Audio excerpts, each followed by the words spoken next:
fue nombrado miembro honorífico de la Academia de la Lengua Hebrea de Israel.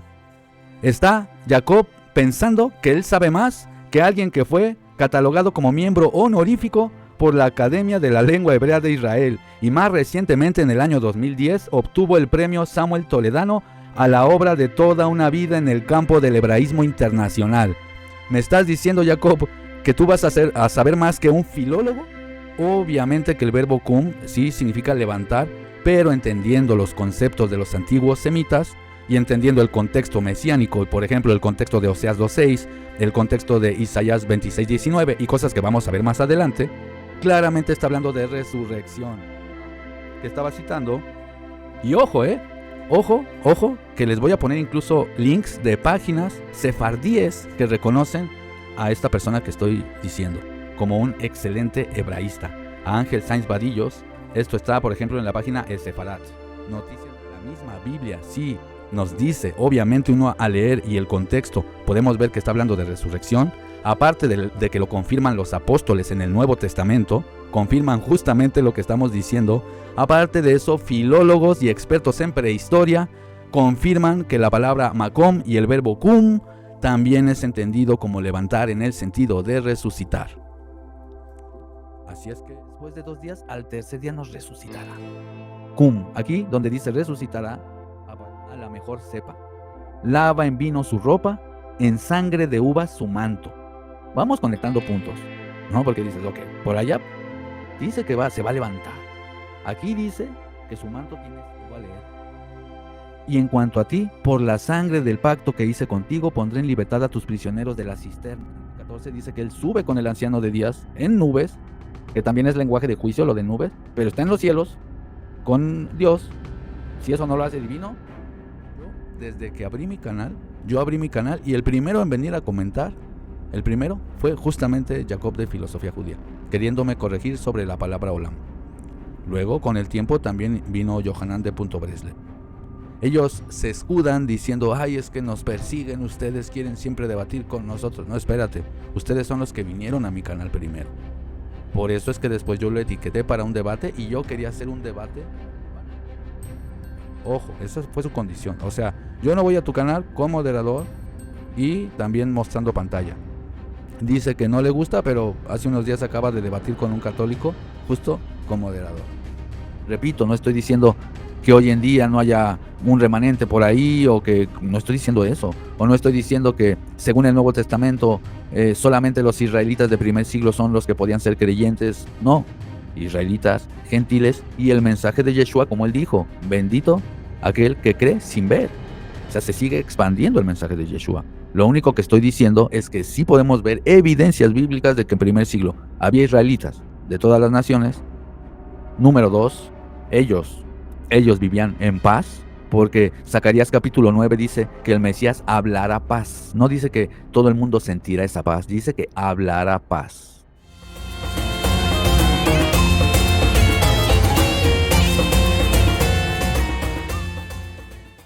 Hola, ¿cómo están? Espero que muy bien. Bienvenidos una vez más a Indagando el Contexto. Pues bueno, mis hermanos, como saben, tuvimos una, entre comillas, charla, debate con Jacob de Filosofía Judía.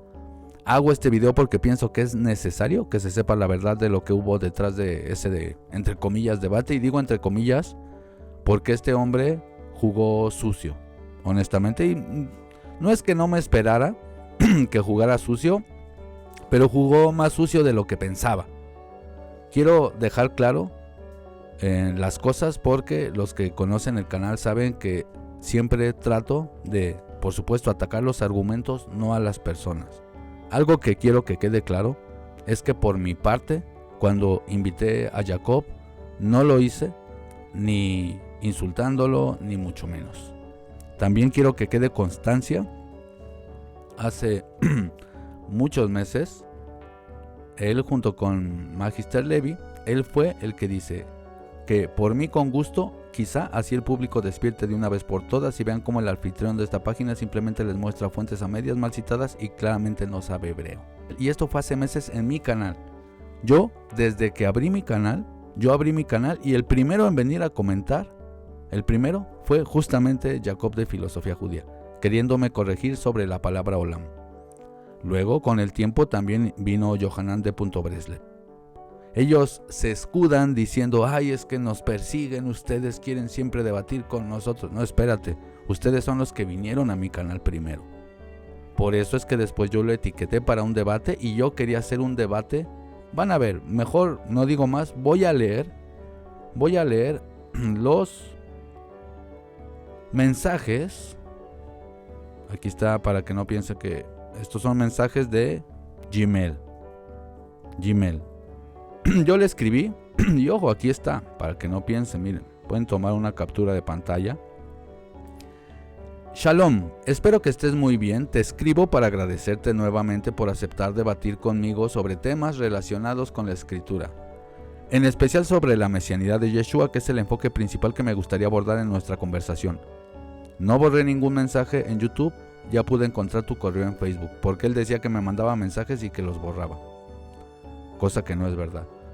Quisiera que podamos ponernos de acuerdo con tiempo para fijar una fecha y horario que nos acomode a ambos, de forma que podamos organizarnos con tranquilidad. Estoy abierto a tus propuestas, dime cuándo tienes libre y veré si coincide con mis tiempos. La idea es que el encuentro se dé en un momento adecuado para los dos. Por mi parte, te aseguro, respeto total en mi canal, no se usarán falacias ni lenguaje ofensivo o fuera de lugar. La intención es tener un intercambio serio, con altura y centrado en argumentos. Tendremos también un moderador objetivo cuya única función será controlar los tiempos de intervención. No dará opiniones ni participará a favor de ninguno de los dos. Solo estará para asegurar que todo fluya con equidad. Si te resulta más práctico, también podemos coordinar por WhatsApp.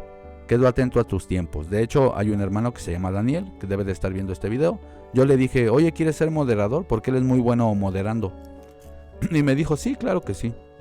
Aquí está el mensaje. Jacob me responde esto. Pilas ahí, porque lo que ustedes vieron en pantalla no es lo que él me había dicho. Ahorita van a ver a qué me refiero. Me dice él, lo que se percibe en tu invitación es que tu verdadero enfoque, según escribiste, es traer judíos a debatir, no por buscar una verdad, no por un ideal, sino por un hecho de antagonizar con judíos.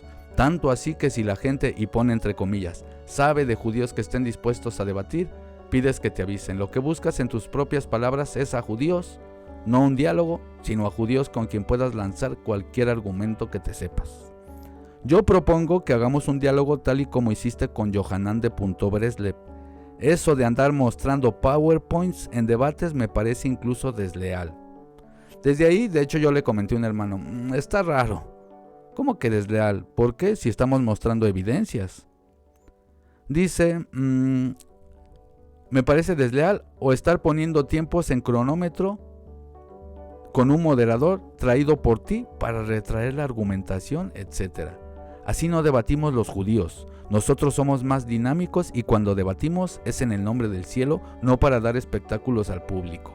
Todo eso de formalizar tiempos no es de mi agrado. Yo no busco debatir para dar shows. Es más, ni siquiera me gusta debatir. ¿Que no te gusta debatir? A ver, cualquiera puede ir a su canal y tiene un montón de debates. Por favor. ¿No? Dice, hay temas más urgentes en Israel como andar mostrando los músculos ante la gente de YouTube. Esta onda de siempre victimizarse, por favor. También en un mensaje, otros mensajes donde estuvimos cambiando diálogo, él de una manera muy hostil es así como, ay, ustedes son como la Santa Inquisición. Y por favor, las cosas que pasan alrededor de tu vida no son más importantes que las que puedan pasar en la vida de otras personas en otras partes del mundo.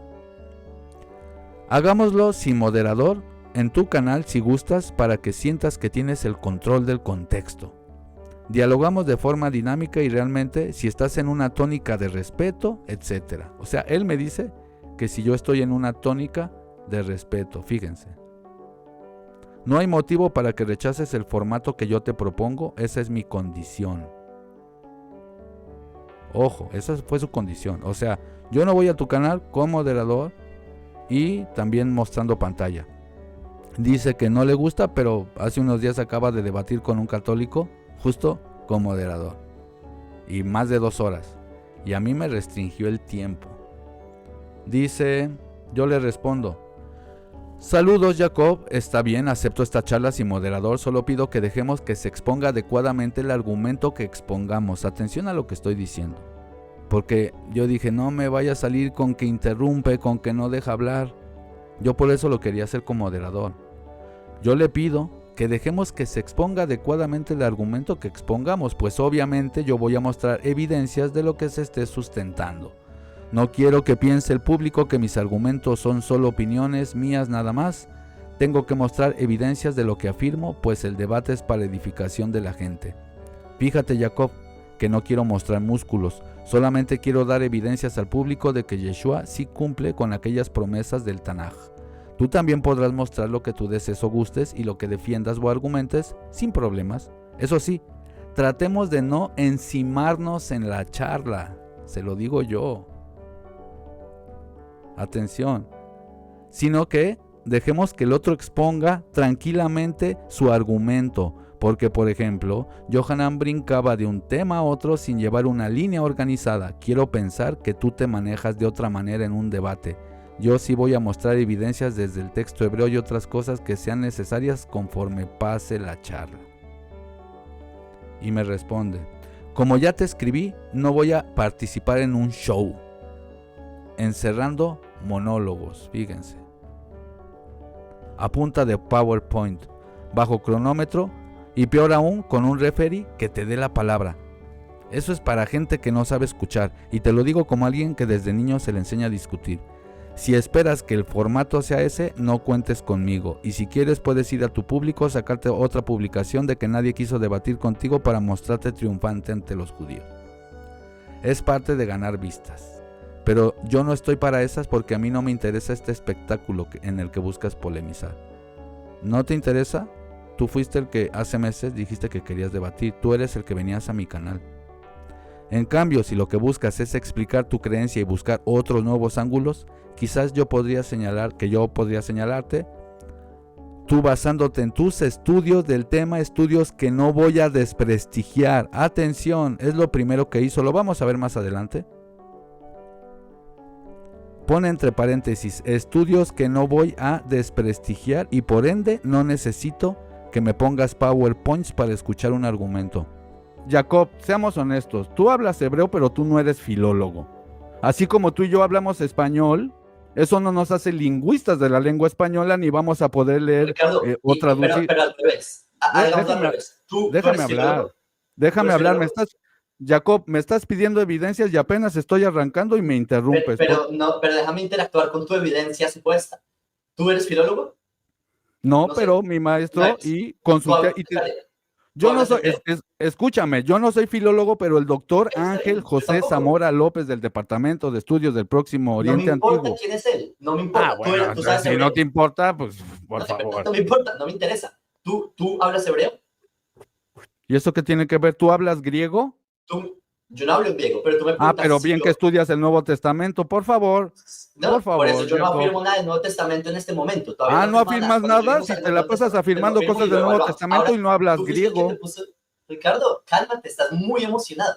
Tú te pusiste a hablar del hebreo y los filólogos del hebreo y me dijiste, tú sabes hebreo, Jacob, pero tú no eres filólogo. Ok, tú, Ricardo, tampoco eres filólogo, pero ¿sabes hebreo? Por eso cito filólogos. Pero ahora, ¿cómo puedes corroborar lo que dice un filólogo? Es decir, ¿tú te lo comes entero? Por favor, Jacob. Por favor, te estoy... A ver, ¿tú crees que la academia es como una ciencia exacta? ¿Como que la filología es una ciencia exacta? ¿Tú crees que es así? ¿Y tú crees que sabes más que un filólogo? Yo creo que puedo evaluar lo que dice un filólogo. ¿Tú crees que sabes más que hebraístas y semitistas? ¿En serio? ¿En serio, Jacob? ¿Tu ego es tan grande? En serio, yo creo que puedo evaluar lo que dice un filólogo en hebreo, 100%. No me digas. 1000%. Y es lo primero que hizo. Cuando le cité a filólogos, lo primero que hizo es desprestigiarlos. ¿Se dan cuenta? Y bueno, le dije, tú lo ves como un show, yo lo veo distinto. Cada uno lo percibirá distinto, pero ya te dije, será tratado con respeto, sé cumplir mi palabra. Está bien, el jueves 18 de septiembre a las 22 horas. Él me dijo que no iba a poner en cuestión mis fuentes. Precisamente yo por eso quería mostrar pantalla, desarrollar el tema, es decir, 5 minutos para uno, 5 minutos para otro, para poder hacerlo organizadamente. Él me dijo eso, me dijo que con respeto y que sin desprestigiar. Antes de subir, yo le mando un mensaje y le digo, Jacob, el link está en los comentarios, te aviso. Me contesta, me dice, sí, ya sé, quedamos a las 8.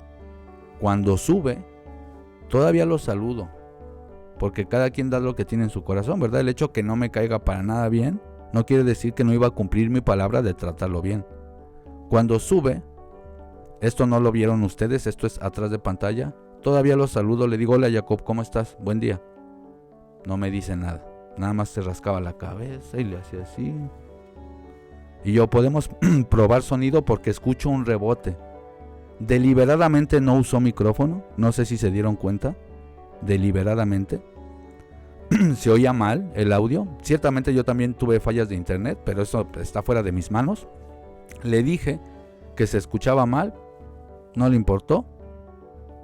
Todavía le dije, sé que hemos tenido algunos roces, pero que sepas que vas a ser tratado con respeto. Me interrumpe y me dice, sí, ya, que acabe esta pesadilla, ya. Dice, ya, porque ya se acaba el tiempo. Entonces ahí ya empezamos mal. No cumpliste tu palabra, Jacob. Dijiste que con educación y estabas siendo lo menos educado posible. Seamos honestos. Dijiste que no ibas a poner en cuestión las fuentes que te iba a dar. Las pusiste en cuestión. Y no es que no puedas cuestionar las cosas, pero tú dijiste, o sea, yo quería mostrar pantalla y tú no quisiste, Jacob. Por eso cuando subimos, ya venía hostil el asunto. Nada más esto, no lo tenía planeado hacer, pero pues tengo que exponer la verdad, ¿no? Entonces, Jacob, no le digas a tu gente como que eres bien bueno, eres noble, no tienes nada en contra de los cristianos ni de Cristo. Te la pasas atacando el Nuevo Testamento. Te la pasas burlándote de la gente y no hablas griego y no lees griego. Así que el mismo argumento que él usa de que no podemos nosotros opinar sobre la Biblia hebrea porque supuestamente no hablo hebreo, lo mismo puede aplicar para ti entonces, siguiendo tu misma lógica, de que pues entonces no deberías de hablar del Nuevo Testamento porque no hablas griego y no lees griego. Si yo te pongo el texto griego del Nuevo Testamento no lo vas a saber leer. Y por favor quiero que quede claro, porque él podrá engañar a personas que no saben del tema. Pero no es lo mismo hablar hebreo que ser un hebraísta o un semitista o un filólogo, hermanos. No podemos comparar una persona que han dedicado su vida justamente a leer textos epigráficos, textos antiguos, semitas, fenicios, acadios. Por favor, no comparemos eso con leer hebreo moderno. Lo vuelvo a decir, es como yo hablo español. Nosotros hablamos español, eso no nos hace lingüistas, eso no nos hace gramáticos, eso no nos hace filólogos de la lengua española. ¿Se entiende el punto? Entonces a mí lo que se me hace muy deshonesto es que me digas, no voy a poner tus estudios o tus fuentes en cuestionamiento, es decir, como voy a aceptar tus fuentes y te estoy dando nombres de hebraístas y de primera me dices, no, ¿y ya por qué les voy a creer? ¿Y te crees mejor que un filólogo? En serio, por favor. Y yo estoy totalmente de acuerdo en que, claro, uno tiene que hacer comparaciones, está bien, pero es que aparte sí hay evidencias de lo que estaba diciendo, hermanos. Hay evidencias bíblicas, vayan a ustedes a Oseas 6.2 y a Isaías 26.19, en donde el mismo verbo se entiende como resurrección, el verbo cum. Los que no han visto el debate vayan a ver y van a saber de qué estoy hablando. Y no significa que en cada vez que aparezca ese verbo en la Biblia habla de resucitar, no, sino que habla de levantar, pero entendiendo los antiguos conceptos semitas y entendiendo el contexto, por ejemplo, de los textos que son mesiánicos, o en este caso de Isaías 26.19 o de Oseas 6.2, por eso lo traducen como resucitar. Vayan a sus Biblias, hermanos. O levantar, pero en el sentido de resucitar. Por eso el Mesías dijo talita cumi.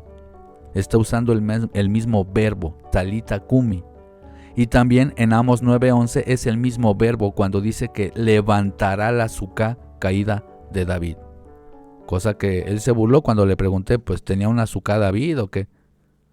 Porque él no entiende lo que significa Amos 9:11 que dice levantaré la azúcar caída de David. Es un lenguaje que tiene que ver con resurrección. No es como que David tenía una azúcar. Para los que no sepan lo que es una azúcar, es como, para que se entienda, ¿verdad? Una pequeña casita de palma, una chocita, para que se entienda. No es como que David tenía una azúcar. Obviamente que si dice, levantaré la azúcar caída de David, ¿de qué está hablando el texto? De resurrección. Entonces, esto fue deshonesto, no cumpliste tu palabra, por algo no quisiste que debatiéramos con moderador, con cronómetro, mostrando pantalla, quisiste llevarme a tu terreno, en cierto punto lo lograste, en el sentido de ese terreno sucio, no de darme argumentos, porque hasta tú mismo después no lo quisiste aceptar. Tú citaste Isaías 26:19 diciendo que es un texto que usa el judaísmo para la resurrección. Después ya le compusiste así, bueno, algunos judíos lo dicen, otros no, y empezaste, pero mira, este verbo aparece en otros lados. Pero en Isaías 26:19 aparece el mismo verbo cum que yo estaba afirmando que en Jeremías 23:5 se refiere a el Mesías, que sería levantado, porque dice levantaré a David, para David, un tzemach tzadik, un renuevo justo.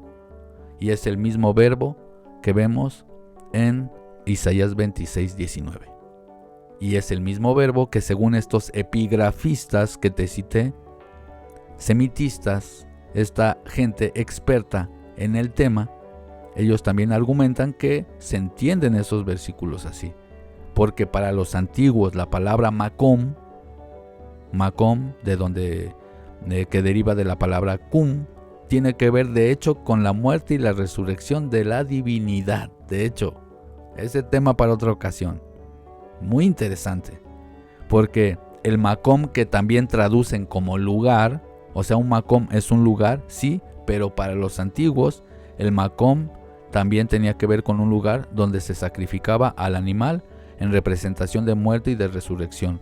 No es casualidad que los sacerdotes levitas usaban ese Macom. Y al sacrificar al animal, representa obviamente la muerte, y cuando lo quemaban, representa la resurrección, porque el humo sube. Olá, por eso se llama sacrificio olá, ascensión. Es traducido como holocausto.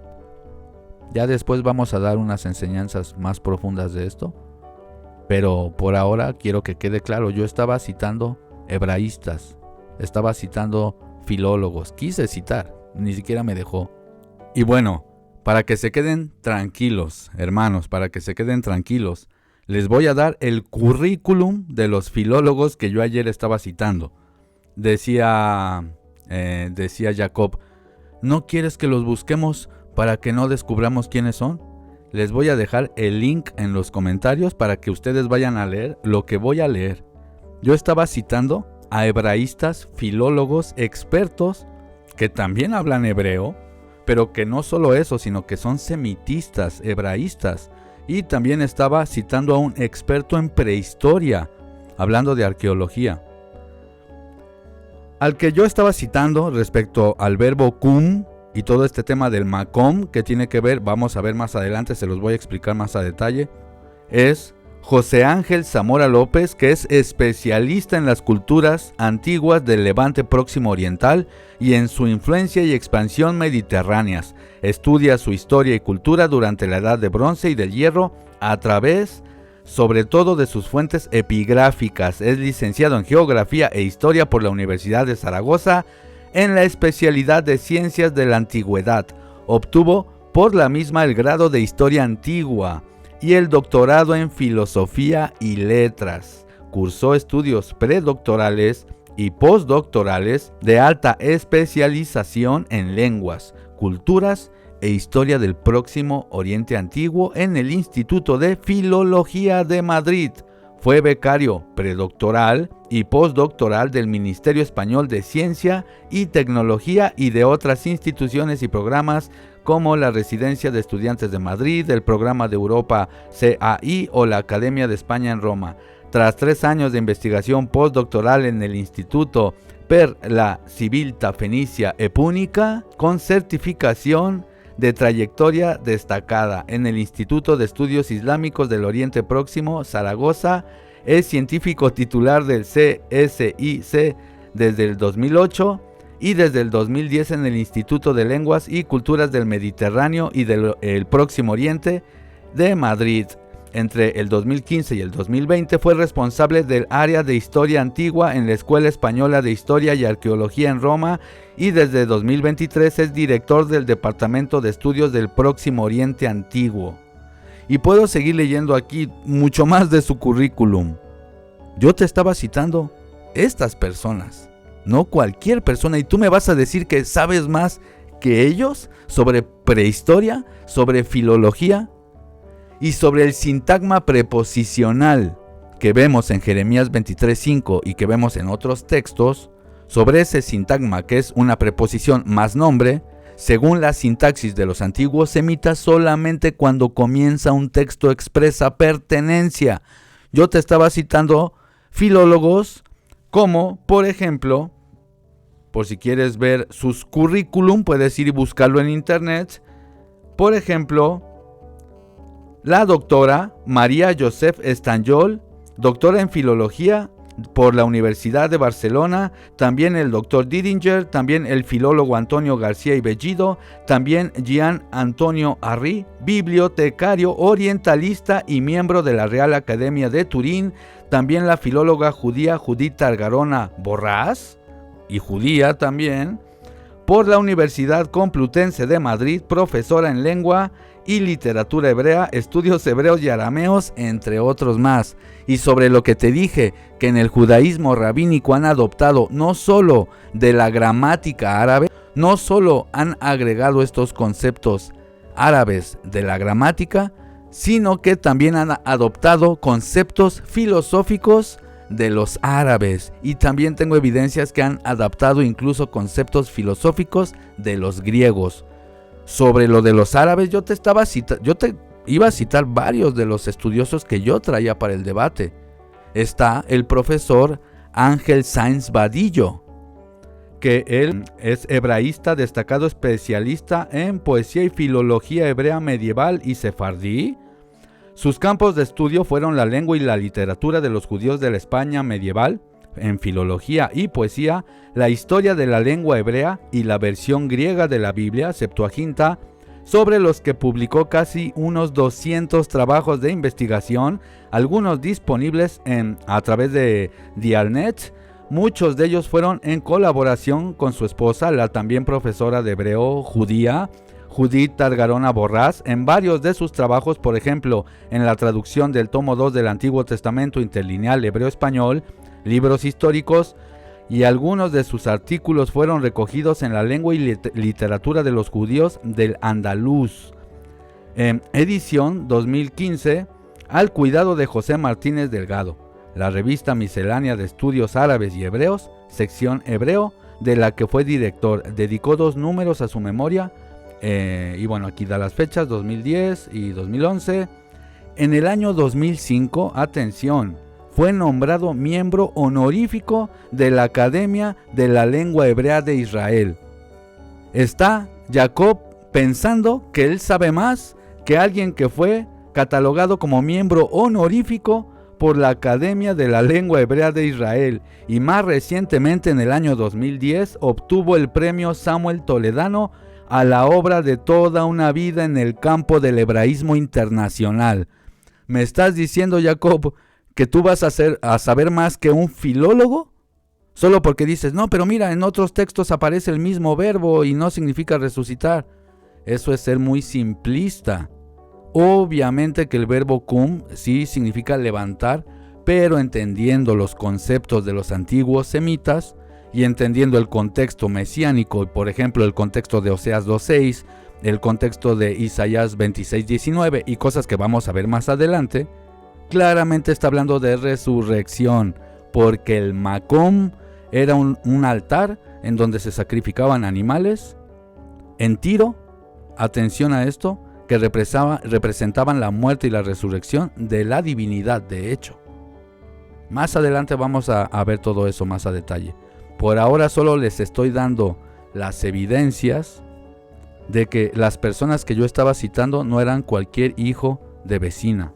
Y ojo, ojo, que les voy a poner incluso links de páginas sefardíes que reconocen a esta persona que estoy diciendo como un excelente hebraísta, a Ángel Sainz Vadillos.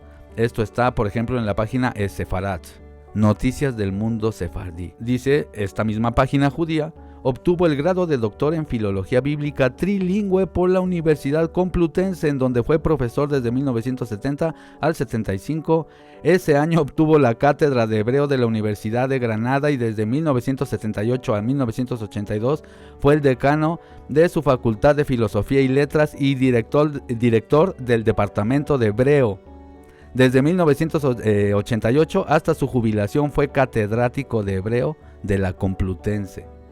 Fue un destacado especialista en cultura sefardí, en poesía y filología hebrea medieval, así como en historia del lenguaje hebreo.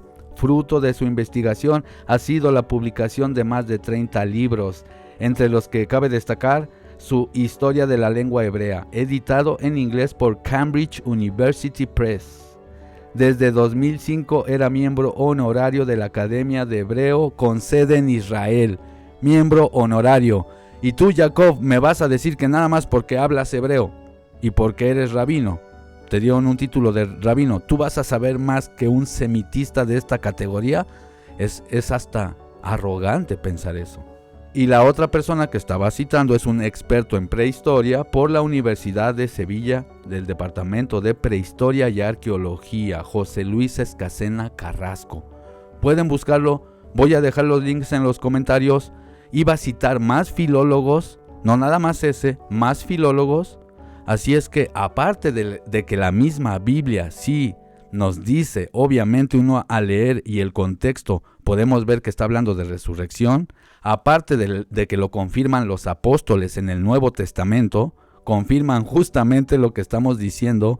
Aparte de eso, filólogos y expertos en prehistoria confirman que la palabra Macom y el verbo cum también es entendido como levantar en el sentido de resucitar. Así es que les voy a dejar en los comentarios los links de las páginas, pueden ir y leerlo por ustedes mismos.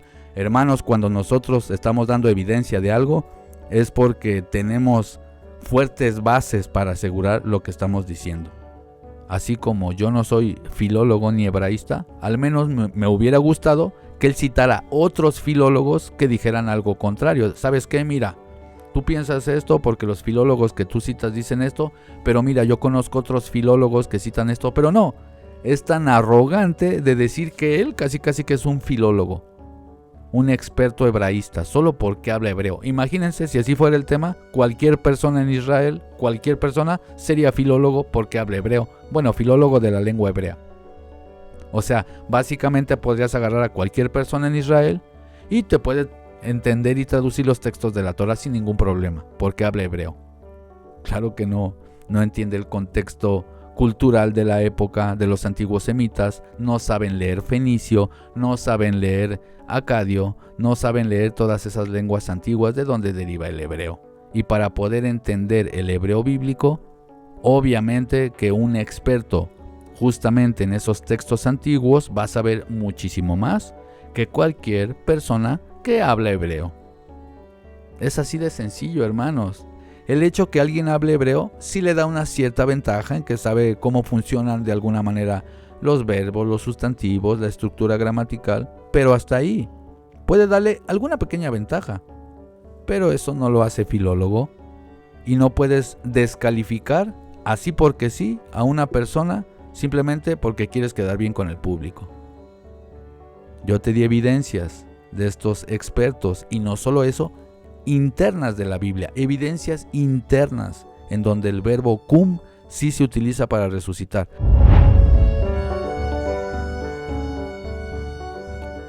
Les voy a presentar y fíjense, hermanos, Tienen y ojo, en una parte del video, el mismo Jacob, pueden ver el video, él mismo, cuando le pregunté, ¿qué textos utilizas para la resurrección? Él citó Isaías. Es que yo no les estoy mintiendo, hermanos.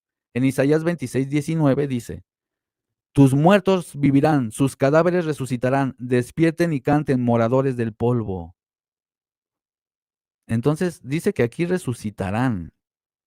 Ojo, no digo que cada vez que aparezca el verbo cum en toda la Biblia significa literal resucitar siempre, no, sí es levantar en lo literal, pero a ver, el mismo contexto te permite entender lo que pensaban los antiguos semitas, que es lo que yo estaba citando a estos investigadores. Para los antiguos, cum y el macom y todo tenía que ver con muerte y resurrección. Ese es el punto. Dice, tus muertos vivirán y sus cadáveres resucitarán, se levantarán. Cum, cum. Ahora vamos a Oseas, capítulo 6, verso 2. Dice, nos dará vida después de 2 días, al tercer día nos levantará, nos resucitará. ¿Por qué se entiende resucitará? Pues bueno, repito, porque para los antiguos el macom y cum tenía que ver con resucitar. Y si el contexto te está diciendo nos dará vida, después de 2 días, al tercer día nos resucitará. Cum, aquí donde dice resucitará, aparece aquí como verbo jifil imperfecto, tercera persona, masculino. Cum, viene de cum, el verbo cum. Bueno, si vamos ahora a Jeremías, vamos a ver la misma palabra. He aquí vienen días, dice Adonai, en que levantaré para David un tzemach tzadik. Cum, aquí, como ven en pantalla. Por eso, el Nuevo Testamento dice eso, hermanos, en Hechos. Dice que David incluso, citando otros salmos también, ¿no? Porque Pedro cita varios salmos. Incluso siendo profeta, David profetizó que lo resucitaría el Mesías. Entonces, para mí, no sé ustedes qué piensan, si hay suficientes evidencias para afirmar tal cosa. Ahora, a eso todavía le tenemos que agregar otras cosas, porque no es nada más eso, sino, déjenme quitar esto. A eso le agregamos, o sea, hemos visto que esta palabra cum sí tiene que ver con resurrección, ¿ok? Vamos a agregarle todavía estas cosas. Atención, Génesis 49, 10 y 11. El cetro no se apartará de Judá, ni el legislador de entre sus pies, hasta que venga Shiloh, a quien se congregarán los pueblos. Amarra su asno a la vid, su pollino a la mejor cepa. Lava en vino su ropa, en sangre de uvas su manto. Vamos conectando puntos, ¿no? Porque dices, ok, por allá dice que se va a levantar. Aquí dice que su manto tiene sangre, hermanos. En Zacarías 9:11 dice, y en cuanto a ti, por la sangre del pacto que hice contigo, pondré en libertad a tus prisioneros de la cisterna de agua. Atención con ese lenguaje, pilas. Vuelvan a su fortaleza, prisioneros de la esperanza. Ojo, hermanos, por favor, pongan mucha atención aquí. Por favor. Vuelvo a leer. Y en cuanto a ti, por la sangre del pacto que hice contigo, pondré en libertad a tus prisioneros de la cisterna de agua, del foso de agua. Vuelvan a su fortaleza, prisioneros de la esperanza, pues hoy mismo les digo que les daré el doble. Isaías 42:6 también dice, y te pondré por pacto al pueblo. Pero ¿recuerdan esto que acabamos de leer? Que dice, cisterna sin agua, prisioneros de la esperanza. Juan 7:37-39 dice, si alguno tiene sed, venga a mí y beba. O por ejemplo, Hechos 24:15 dice, tengo en Dios la misma esperanza que estos hombres profesan que habrá una resurrección. Primera de Pedro 1:3 dice, mediante la resurrección de Yeshua, el Mesías de entre los muertos, para una esperanza viva. Primera de Tesalonicenses 4:13 y 14 dice, no queremos, hermanos, que ignoren lo que pasa con los que duermen para que no se entristezcan como los otros que no tienen esperanza, porque creemos que Yeshua murió y resucitó. Fíjense, atención al lenguaje, cómo se relaciona esa esperanza con la resurrección. Por eso para mí la resurrección es muy importante. Si regresamos a donde estábamos, repasamos. Génesis 10, 49, 10 y 11, lava en vino su ropa. Zacarías 9 dice, por la sangre del pacto, a los que están en una cisterna sin agua, prisioneros de la esperanza. Ojo con el lenguaje, hermano. Y luego encima, hermanos, a eso le podemos agregar, Por ejemplo, ya directamente Isaías 53. Para mí son muchas evidencias, pacto de sangre, em, eh, ropas con sangre, es levantado para David. Y luego leemos Isaías 53, el siervo sufriente. No, dices, no, pues claro, el Mesías tiene que morir y resucitar. Jeremías 30:21 dice, y será el magnífico o su magnífico, su honorable del pueblo, y su moshel, su gobernante, saldrá de su intestino, de sus entrañas. Y yo lo haré acercar, y él se acercará a mí, porque ¿quién ha puesto como garantía su corazón para acercarse a mí? Declaración de Adonai. Esto dice Jeremías 30:21. Dice que lo haré acercar, y aquí aparece la palabra karaf, bekikraftiv, que es el verbo karaf, que es un vocabulario que se utiliza para los sacrificios. Sobre la resurrección, hermanos, aparte de lo que ya vimos, quiero que se comprenda, hermanos, el Makom, como ya lo dije antes, el Makom era un lugar que se utilizaba en Tiro. Ya voy a hacer después una enseñanza exclusiva hablando sobre todo eso, con las evidencias. Y como ya lo dije antes, los levitas utilizaban ese Makom. Como ya vimos, lo que les expliqué, en ese Makom se sacrificaba el animal, y la palabra hola, que en hebreo significa, bueno, en hebreo es hola, pero en español es ascensión. El animal era sacrificado, y después, cuando subía el humo del sacrificio, se llamaba un sacrificio de ascensión, porque subía al cielo en una representación de muerte del animal, pero resurrección, como incluso se ha encontrado en cuevas rupestres, hermanos. O sea, esta idea de la resurrección, no crean que se la inventaron nada más los hebreos. No, aquí también tengo datos de la Universidad Autónoma de México, del INAH, y datos duros de que los mayas y muchas otras etnias y civilizaciones antiguas en Mesoamérica también creían en la resurrección. Yo no me escandalizo de eso, no pasa nada, ya lo he dicho antes, son arquetipos ancestrales, hermanos. Ya explicaremos todo eso a detalle después. Por ahora quiero ir dejando las ideas para que las vayan asimilando. Y es lo que dice el Nuevo Testamento. El Nuevo Testamento justo nos dice que Yeshua murió y resucitó. También es un ser divino, como lo dice el mismo texto de Daniel, como lo dice Miqueas capítulo 5, 1 y 2.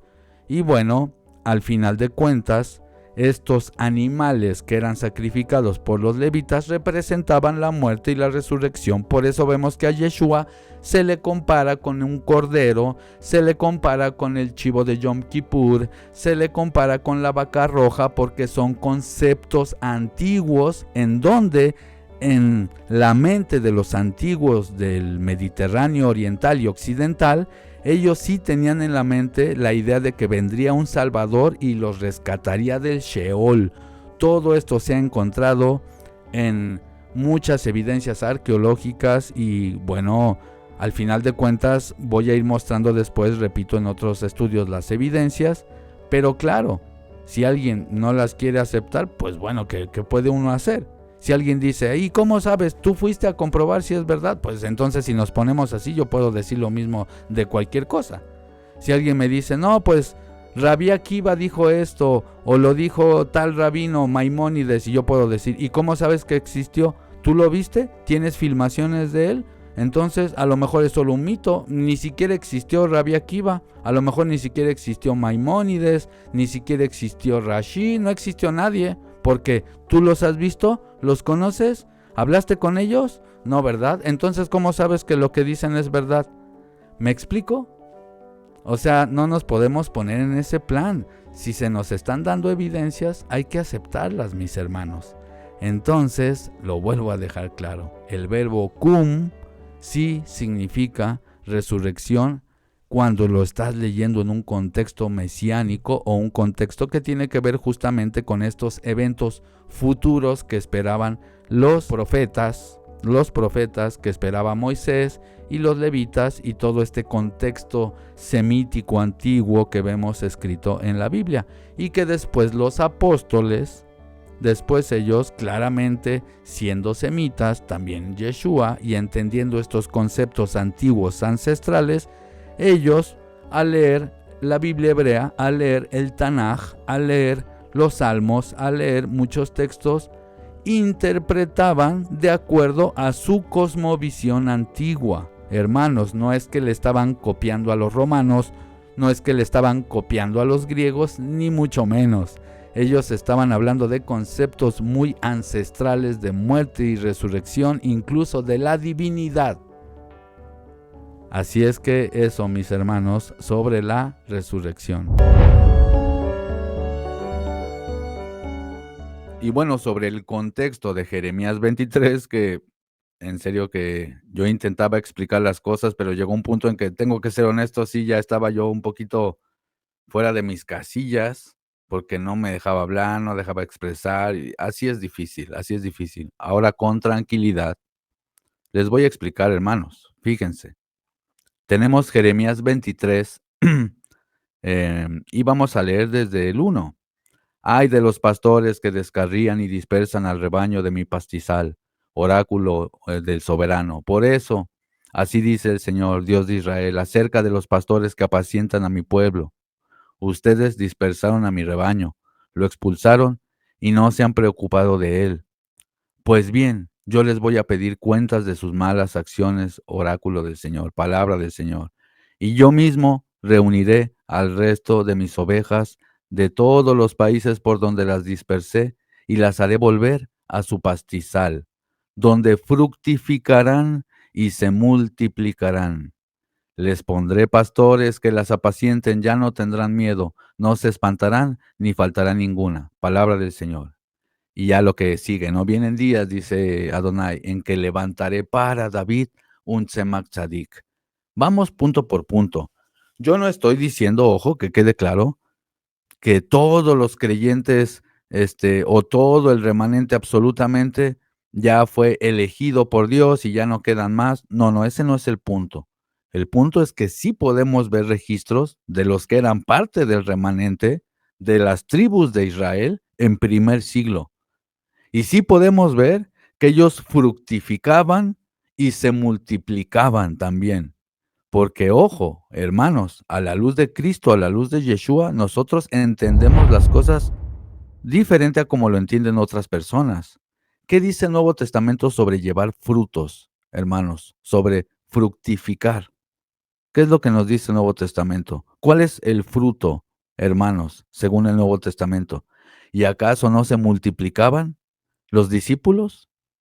Aparte de que tuvieron hijos, pero ¿acaso no se multiplicaban? Atención, ¿acaso no hubo buenos pastores? ¿No vemos acaso un orden de la congregación en la Biblia, en el Nuevo Testamento? ¿No vemos un orden de la congregación?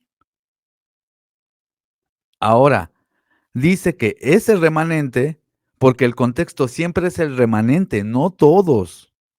El remanente, ese remanente dice, ya no tendrán miedo, no se espantarán, ni faltará alguna. Dice eso, que no se espantarán, que no tendrán miedo. Otras versiones dicen que no les faltará nada. ¿Qué dice el Nuevo Testamento, hermanos? ¿Qué dice el Nuevo Testamento sobre los discípulos? Por eso yo ayer les citaba los textos que les voy a citar ahora, mis hermanos, y quiero que lo lean conmigo. Les voy a compartir pantalla. Dice, Hechos 9:31. Entonces las iglesias tenían paz por toda Judea, Galilea y Samaria, y eran edificadas andando en el temor del soberano, y crecían, se acrecentaban, es decir, se multiplicaban también, fortalecidas por el Espíritu Santo.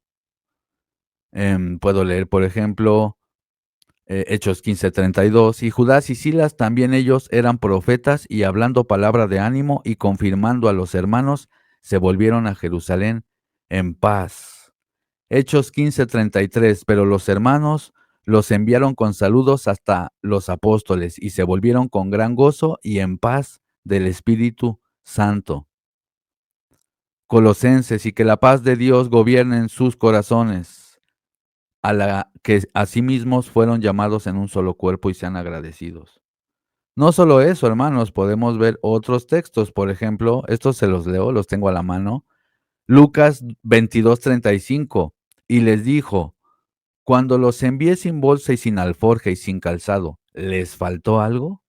Ellos dijeron, nada, no les faltaba nada. Hechos 4:34 dice, así que no había entre ellos ningún necesitado, porque todos los que poseían heredades o casas las vendían y traían el precio de lo vendido.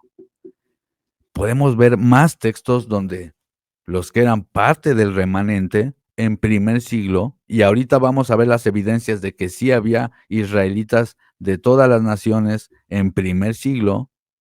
Yo sé que también es verdad, es histórico que otros israelitas se fueron a otras partes, incluso a México y a América, es verdad.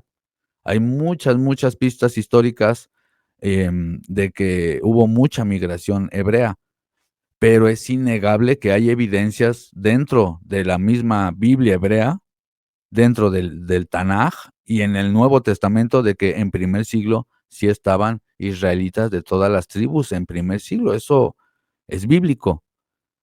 Yo quería exponer estos temas justo en el debate, ¿no?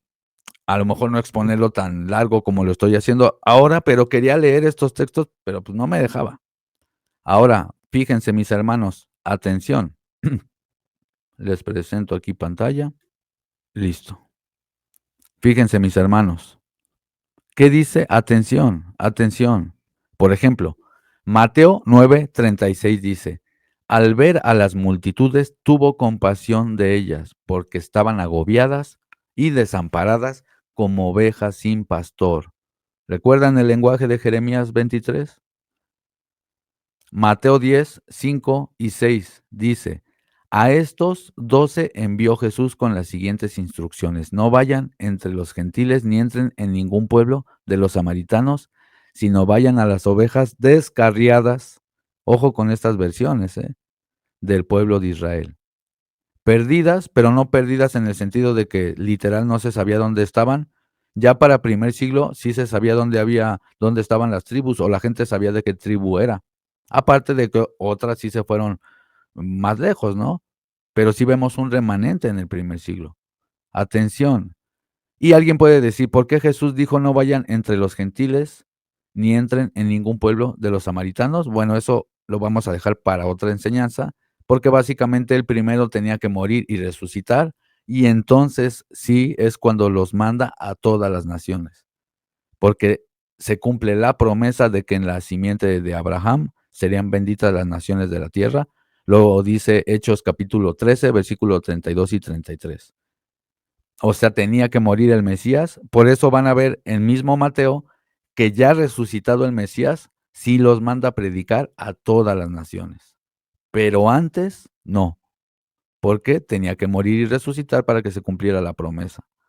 Antes fue por las ovejas perdidas de la casa de Israel. Si vemos ese remanente en primer siglo, fíjense mis hermanos. Ezequiel 37:11 dice, me dijo luego, hijo de hombre, estos huesos son toda la comunidad de Israel. Ellos dicen, nuestros huesos se han secado, nuestra esperanza ha desaparecido. Estamos completamente perdidos, pero espiritualmente, hermanos. Ahora, vamos a ver evidencias dentro de la Biblia hebrea y dentro del Nuevo Testamento, porque según Mateo 4:15 se estaba cumpliendo Isaías 9. Dice, tierra de Zabulón y tierra de Neftalí, camino del mar al otro lado del Jordán, Galilea de los gentiles. Y está citando Isaías 9:1 que dice, a pesar de todo no habrá más penumbra para la que estuvo angustiada. En el paso Dios humilló a la tierra de Zabulón y la tierra de Neftalí, pero en el futuro honrará a Galilea de los gentiles, en el camino del mar al otro lado del Jordán. Y es interesante porque Galilea de los gentiles, ahí también al parecer había muchos efraimitas. Ahora, Lucas 2:36. Atención. También estaba ahí una profetisa, Ana, hija de Fanuel, de la tribu de Aser. O sea, ya había gente de la tribu de Aser. Santiago 1:1 dice a las 12 tribus en la dispersión, o sea, esa carta iba dirigida a un público específico, a las 12 tribus, porque ya había gente de las 12 tribus en Israel en el primer siglo. Hechos 2 es el más obvio de todos. Este varón, Jacob, se burló como diciendo, pero las tiene que traer de la dispersión. Pues, ¿dónde crees que estaban en Hechos 2? Estaban en Jerusalén. De hecho, dice, había en Jerusalén judíos piadosos, y cuando dice judíos hermanos, ya para ese tiempo era un modismo decirle judío incluso a gente que no era precisamente de la tribu de Judá. Es decir, aquí dice, había en Jerusalén israelitas piadosos de todas las naciones debajo del cielo. Partos, medas, elamitas, habitantes de Mesopotamia, de Judea, Capadocia, Ponto y Asia, Frigia, Panfilia, Egipto y la región de Libia, cercana a Cirene, visitantes de Roma, tanto judíos como prosélitos, cretenses y árabes. Los oímos hablar en nuestras propias lenguas las maravillas de Dios. Y él dice, ¿y se quedaron en Jerusalén? Sí, los que se bautizaron, los que creyeron. También está registrado en mismo Hechos 2, miles. Y vamos a ver evidencias de todo eso. Pero antes veamos Primera de Crónicas 9, 1, 3, en donde ya vemos que después del exilio ya empezaban a regresar a Jerusalén. Son evidencias bíblicas, hermanos. Primera de Crónicas 9:1-3 dice, todo Israel fue registrado por genealogías y registrado en el libro de los reyes de Israel, y Judá fue deportado a Babilonia por su infidelidad. Todo Israel fue registrado, hermanos. Y luego dice, y Judá fue deportado a Babilonia por su infidelidad, los primeros en volver a sus propiedades y a sus ciudades fueron algunos israelitas, sacerdotes levitas y servidores del templo.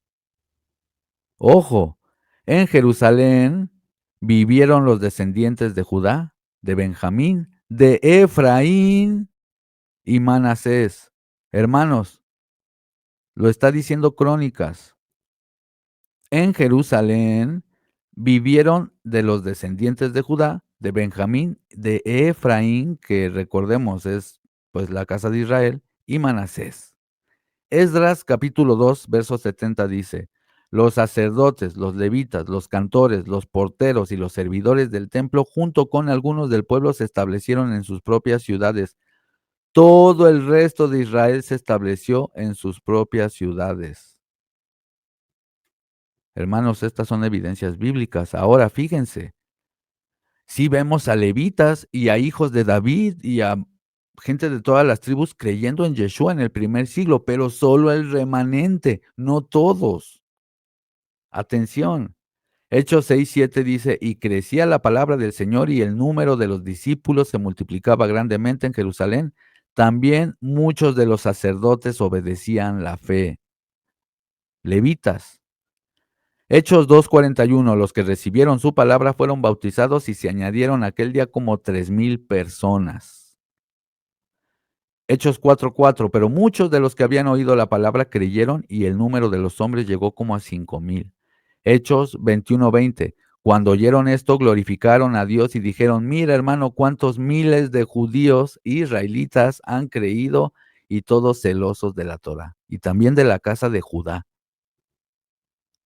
Así es que te contesto, y a la gente que no le quedó claro y que lastimosamente, como a mí me gusta hacer las cosas más tranquilas en el sentido de poder expresarme, pues bueno, ayer ya ven que de repente parecía un gallinero, no dejaba hablar Jacob. Pero aquí está la explicación. En Jeremías 23 está prometiendo que el remanente estaría con esa completitud para que se entienda. Y sí lo vemos registrado en el Nuevo Testamento. Parte de ese remanente, vemos el remanente de las tribus. Repito, no estoy diciendo que hoy en día no haya un remanente por ahí o que no estoy diciendo eso. O no estoy diciendo que según el Nuevo Testamento solamente los israelitas de primer siglo son los que podían ser creyentes. No, israelitas, gentiles y el mensaje de Yeshua, como él dijo, bendito aquel que cree sin ver. O sea, se sigue expandiendo el mensaje de Yeshua. Lo único que estoy diciendo es que sí podemos ver evidencias bíblicas de que en primer siglo había israelitas de todas las naciones. Número 2, ellos vivían en paz, porque Zacarías capítulo 9 dice que el Mesías hablará paz. No dice que todo el mundo sentirá esa paz, dice que hablará paz. La Biblia habla de que esa paz la sentirá solo el remanente, los que hacen la voluntad de Dios. Es que eso es lo que dice la Biblia. Así es que bueno, hemos explicado un poquito más a detalle lo de la resurrección. Igual es un tema más profundo, ¿no? No quiero hacer más largo este video. Hemos explicado también que sí, sí hay evidencias en el primer siglo de israelitas en Israel. Por supuesto que sí. La destrucción de Jerusalén en primer siglo era una profecía que podemos ver en varios versículos. Después vamos a hablar de eso. Es muy importante saber esto porque algunas personas dicen, pero Jesús vino y no los libró de Roma. ¿Por qué no los libró? ¿Por qué no acabó con los enemigos? Se te olvida que la misma Torah dice que es Dios el que va a poner a los ejércitos en contra de Israel cuando se rebelaban. O sea, la misma Torah te dice que es voluntad de Dios. Hermanos, voluntad de Dios. Es más, hay un texto muy interesante. Ese lo tenemos por acá. Fíjense, hermanos, se los voy a leer. Atención, por ejemplo, Zacarías capítulo 14, 2 y 3. Porque yo reuniré a todas las naciones para combatir contra Jerusalén, y la ciudad será tomada, y serán saqueadas las casas, y tomadas las mujeres, y la mitad de la ciudad irá en cautiverio, mas el resto del pueblo no será cortado de la ciudad. Dice que él reúne a los ejércitos para pelear contra Jerusalén. También lo hizo con Nabucodonosor. Cuando atacaron a Judá, Babilonia, fue voluntad de Dios. ¿Cómo Yeshua los iba a salvar de Roma si era la voluntad de Dios que Roma destruyera el templo y que tiempo después destruyera Jerusalén? Esa era la voluntad de Dios. No lo digo yo, lo dice la misma Torah. Si ustedes andan en mis mishpatim, en mis kukim, en mis misbot, en mis mandamientos, en mis preceptos, si ustedes obedecen la palabra del Señor con justicia, con amor, entonces estarán en la tierra y fructificarán, y etcétera, y será todo bien. Pero si ustedes se rebelan, si ustedes ¿qué pasa? Pues entonces los enemigos los destruirán, etcétera, etcétera. Eso pasó en primer siglo.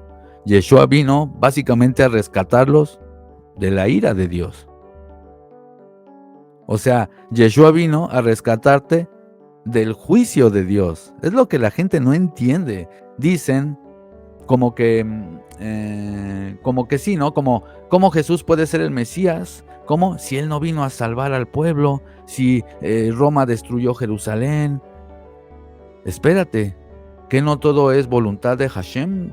Pues bueno, esa es la voluntad de Dios, y Yeshua vino a darle esa paz al remanente, de que estuvieran en paz, de que a pesar del juicio que venía y la tribulación que venía, ellos estaban a cuentas con Dios. Y pues bueno, mis hermanos, esto es todo por hoy. Gracias por haberme acompañado en este video. Si creen que es de edificación lo que hacemos en el canal, por favor, suscríbanse. Si no lo han hecho, eso nos ayuda para que el algoritmo comparta el canal. También dejen un dedito arriba, déjenme en sus comentarios qué piensan de todo esto, ¿están de acuerdo o no están de acuerdo? Voy a seguir sacando una serie de videos desglosando las cosas que pasaron en el debate. Y pues bueno, mis hermanos, sin más, que el Creador les bendiga muchísimo. Hasta pronto, bendiciones mis hermanos, bye bye.